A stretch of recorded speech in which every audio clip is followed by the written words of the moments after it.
Fish on. He's not a big one though. Is it a little one? Yeah. Big old Kentucky. You catch a few Kentuckys here on Grand Lake, Yeah. don't you? Yeah. Well, folks, welcome to Fishing Hog Country. My guest today is Darrel Robertson. Tell you what, Darrel, Yeah. I've been looking forward to this for a couple weeks. I'll tell you, you know that if you come fishing with Darrel, he's going to have a pretty good idea on Grand Lake where there's some fish biting. Well, I know how we should catch them, whether we do or not. That's another story. Well, Darrel's throwing a spinnerbait, and I just dug me a little brown jig out, and I'm going to follow him with it. We'll see if we can catch some fish today. Y'all watch this, and we'll be right back with more Fishing Hog Country with Darrel on Grand Lake.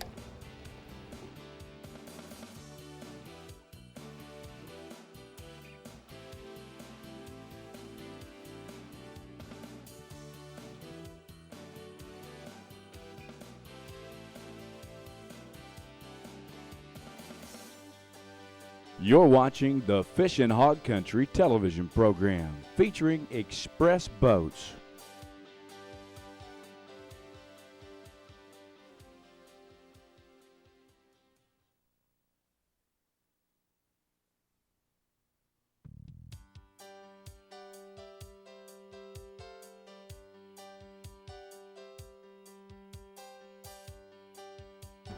On the jig. Yep, on the jig. Well, he ain't as good as I thought he was, but he run off with it anyway, Darrel. He won't weigh 6. No, he won't. He won't. But he's skinned the one. Yeah, out there on the rocks. Yeah. Out there on the rocks. Well, Darrel, we were just talking about it. You've done pretty good this year, haven't you? Yeah, I've had a good year this year. I haven't won a tournament, but I really think more about just being consistent, you know. That's the key, is to catch them day in, day out. Yeah.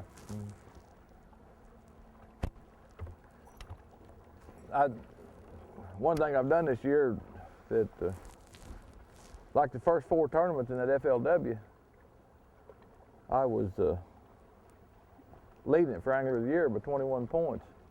And I had never talked to anybody except the good Lord about fishing. You know, and I was kind of proud of that part, you know. I hadn't talked to anybody about the lakes or anything. I just get up and go pray about it and go fishing. Just show up. Yeah. And well, let's talk about that, you know, because the guys that watch our show, they're just like me. You know, they're learning, you know, and trying to find their way through this thing. When you show up, you know, you've got the map in the truck. What's the first thing you do before you can put the boat in the water? well, of course, I think about the lake before I ever go. Right. You know, you think about the time of the year it is, you think about the water temperature, you think about what these fish should be doing at that time, you know. And, then you get your lake map and look at it, try to find something that might fit the pattern that you're looking for. You know, and try to have some kind of a, not set in stone preconceived idea, but some place to start. Try to have some place to start, you know. And well, tell me this. Like say you might go with what you really think might work. Well, I'll be real honest with you. If you, I'm pretty convinced that if you pray about what you're doing, maybe your first preconceived idea might be a pretty good one, you know. It's kind of like the story in the Bible where the disciples have been fishing all night and hadn't caught nothing. Yeah. They got up the next morning, woke the Lord up and said, where to throw it, and he tells them where to throw the net, and they load up. Yes, they do. Well, you fished a bunch of lakes all across the country. Have you got a favorite now, or are we on the favorite? No, this actually is not my favorite lake to fish anymore. It just has too much pressure on it, you know, and I really, really believe that these fish here have learned how to live, off the bank. And that's not a good thing because it makes them awful hard to catch. It's like you can go to Bull Shoals or you can go to Table Rock and you can catch those fish that live off the bank because the water's got a clarity to it that, fish can see, a bait 6, 8, 10 foot. Well, on this lake here, if you go try and fish under those suspended shad, you've got to be within a foot or two of them because they don't see the bait. That's right. But I guess one of the most fun lakes to fish is Lake Okeechobee. I haven't really been that successful down there on it, but I've had some of the most fun pre-fishing on that lake of any lakes I go to. Now that's one of them deals. Grab my pliers here. That's one of them deals. You go down there, you're gonna catch a big one at some point in time. You know, I really have never caught big fish out of Okeechobee. I might have caught 2 bass weighs over 7 or 8 pounds in that lake all the time I've been going down there, you know, for like 6 or 7 years. But you catch a lot of 3 and 4 pound fish, you know, when you find them. Get a pattern going on. That lake down there, though, and those Florida bass, they just, you know, we're always down there, you know, like in January.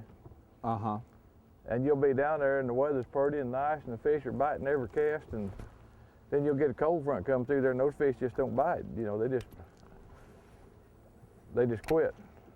And those that are there, they're buried up in them mats, from what I've seen. How the most of the fish are caught down there, you know, people still catches them, you know, even after they, when I say they quit, people still catches the fish.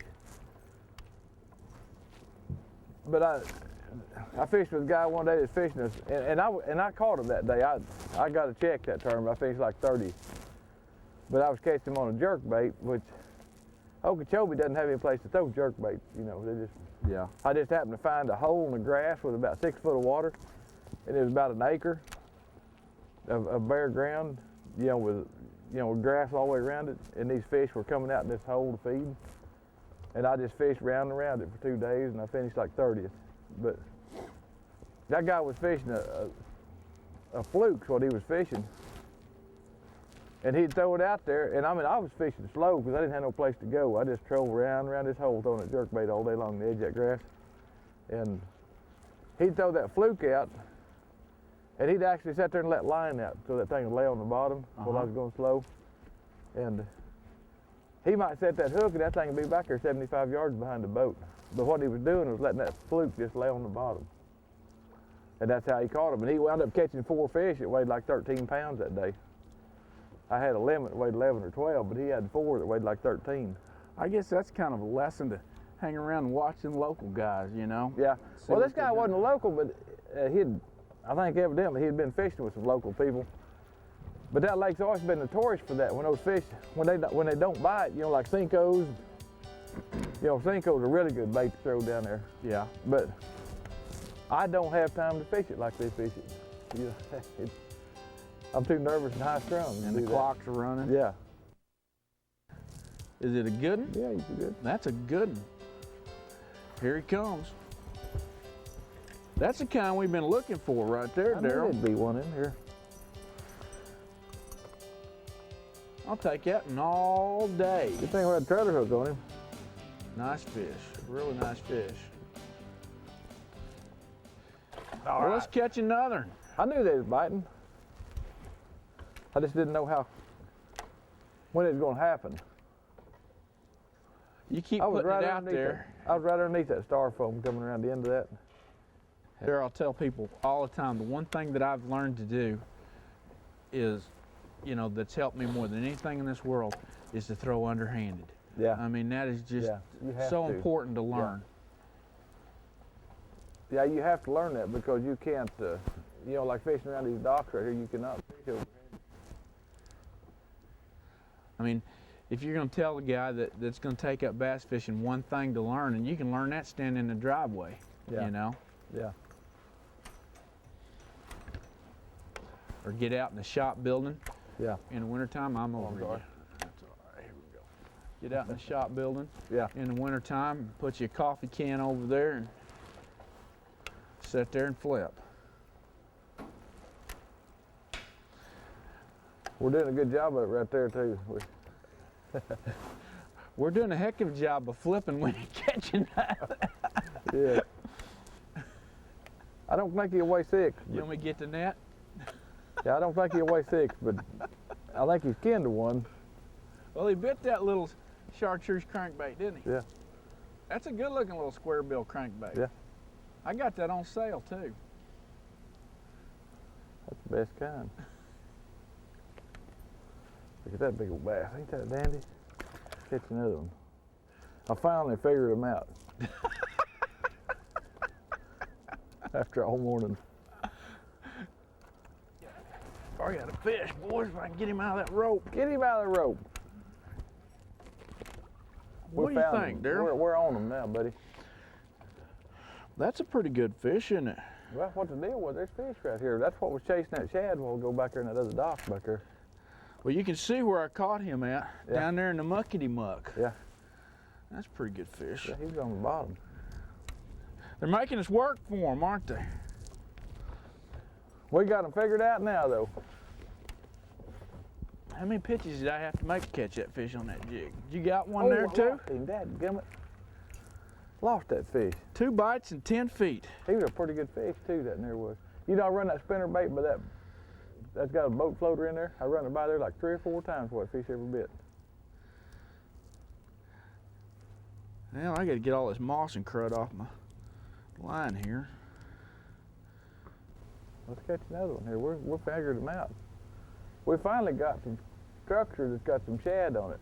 Yeah. I mean, these docks right here got these shad load right in here on them. Uh-huh. That's enough to make a feller get excited. Well, he bit it pretty good.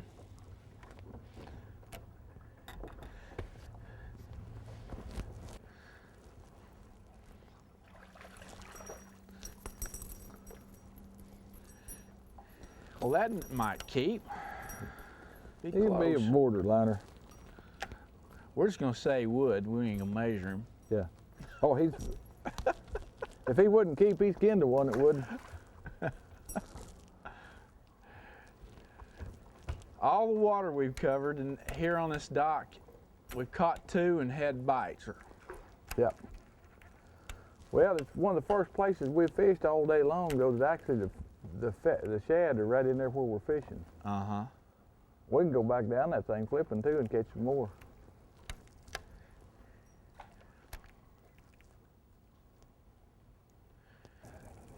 Is he coming out? Well, I see him. Come on. Do something, do something. There he comes. Yeah, you gotta do something. Gotta do something. That's a good one. He's a long one. Got a black spot on him too. Yeah. You know, you see a lot of them black spots down on the Mississippi River. Yeah. He was way back in there on the bottom. Yep. He'd be good if he'd ever eat some shad. If he'd feed up a little bit. Yeah, he needs to feed up some.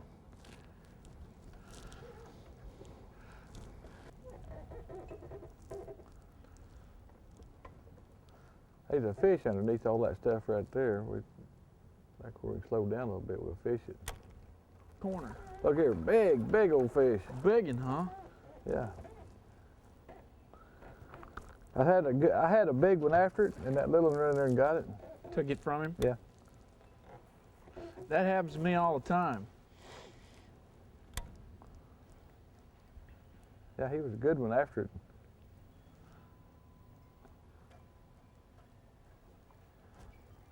There he is. Is he coming? Yeah, there he comes. That's about the same size as that one I caught a while ago. Get out of the way so people can see him. How about He's that? a greenin'. He's green and he's long. Look at him. He's a good looking fish. Put him out there so he don't bite again. We don't want to mess You don't him want up to too catch bad. him again? No, he's already got his lip sore. Well, I'll tell you what, he was a deadhead biting fish too. I pulled him around there for a long time trying to figure out if it was a fish or a fish. I'm quick like that, you know. Dead weight, huh? Yeah. Yeah, I'm quick like that. Well, it's taken. Well, we've had to work for him. Yeah. We have had to work.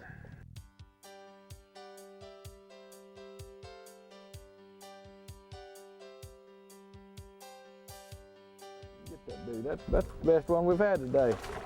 Come here. There he is. That's the best fish all day. Yeah. We'll catch another nowhere. I found them. Out here on nothing. Yeah. There's not really nothing there. There's a channel right here. But that fish is up there in about a foot of water. They ought to be eating a spinnerbait Yeah, instead of a jig. Don't he know what the pattern ought to be? A lot of times these fall bass don't. They don't know what they ought to do. They don't pay attention. We're always joking about they ain't read the book. Yeah.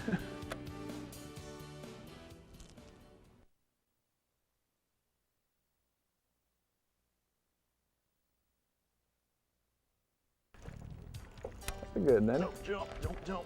That's a good one, boys. Good job. We found them. Now let's catch them. Hold on there. He ain't colored yet, is he? Oh, he come off. You can't count him. He took my spinnerbait. Yeah, I know it. Yeah, but dadgummit, you can't count him, can